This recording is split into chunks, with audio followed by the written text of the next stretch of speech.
Thanks for joining us today for the Signature FD weekly audiocast that we call Cutting Through the Noise. I'm Tony Welch, Chief Investment Officer at Signature FD. So we'll kick things off with our chart of the week, in which we ask this question: would you rather be right or would you rather make money? And though you might initially think that they're one and the same, they're not.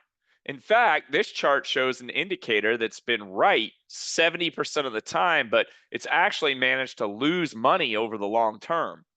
It's a reminder to us that investors tend to suffer from biases that underscore the human desire to be right.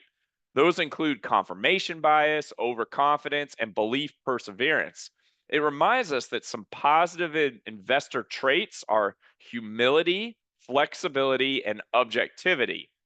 So moving on to the economic backdrop, last week we got Purchasing Managers Index or PMI data from both S&P Global and also ISM. Here we're showing the ISM Services PMI in the top clip. Now that metric is softened to a shade below 50, which is the delineation between expansion and contraction. Now we want to keep an eye on this because the service sector has been a powerhouse in this expansion. Most troubling, new orders fell definitively below that 50 mark, and that's the black line in the second clip. There are likely some distortions here owing to trade policy, so we're not overly concerned yet, but this is certainly on our watch list.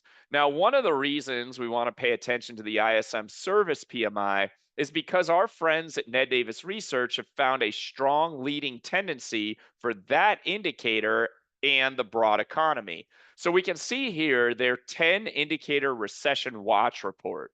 The ISM Services PMI joins CEO confidence in flagging economic risks. Now, we'd want to see more than half of these give negative signals before declaring recession, but this underscores that growth is likely easing. Now, one of the consistencies between both the S&P Global data and the ISM data has been rising price pressures. So in the top clip of this chart in blue, it shows output prices. We can see that they've hooked meaningfully higher. And the dotted orange line plots consumer inflation.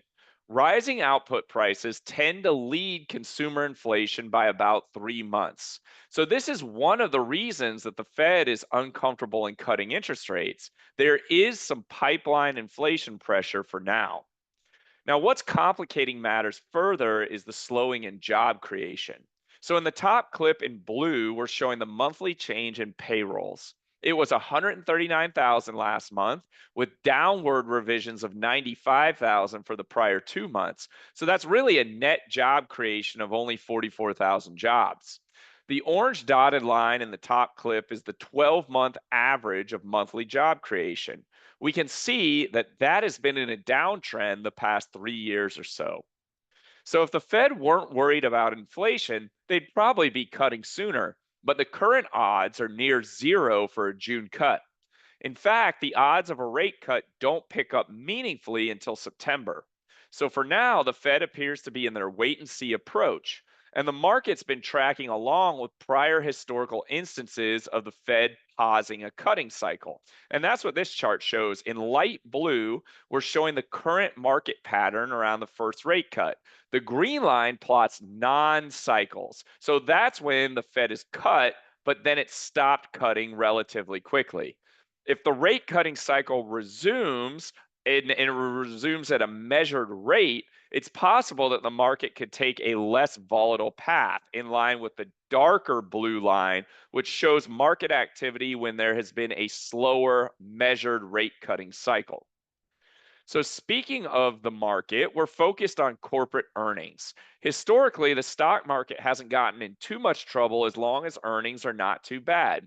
And that's what this chart is showing. When earnings have contracted by 25%, so that's recessionary earnings, that's been the case where annualized market returns have been deeply negative. For now, analysts expect earnings to grow strongly over the next year. We think they're too optimistic, but the main takeaway is that bear market risks are relatively low as long as earnings are okay. As for why we think analysts are too optimistic, corporate profits have a solid relationship with nominal economic growth. So here in blue, we're showing nominal GDP and note that it has been easing. It was 4.7% in Q1. Unless economic growth accelerates, we shouldn't expect profits to hit the double digit rates that analysts currently expect. So, why does it matter whether earnings grow 3% or 18%? Well, valuations remain elevated. In this chart in orange, we're plotting the median price to earnings ratio of S&P 500 constituents. Using medians allows us to eliminate outliers. The median stock trades at almost 26 times earnings. That's about as expensive as things get outside of market bubbles. The only way stocks do not get even more expensive is if prices rise equal or less than earnings rise. That's why the rate of earnings growth matters. We should expect a total return in line or less than the earnings that we get in the next 12 months. From a near term technical perspective, trends have improved meaningfully. We can see in this chart that international stocks remain leadership this year, but large cap domestic stocks are now positive on the year. Global participation is a good sign that the trend is broad based. That gives us more confidence that the bull market is sustainable.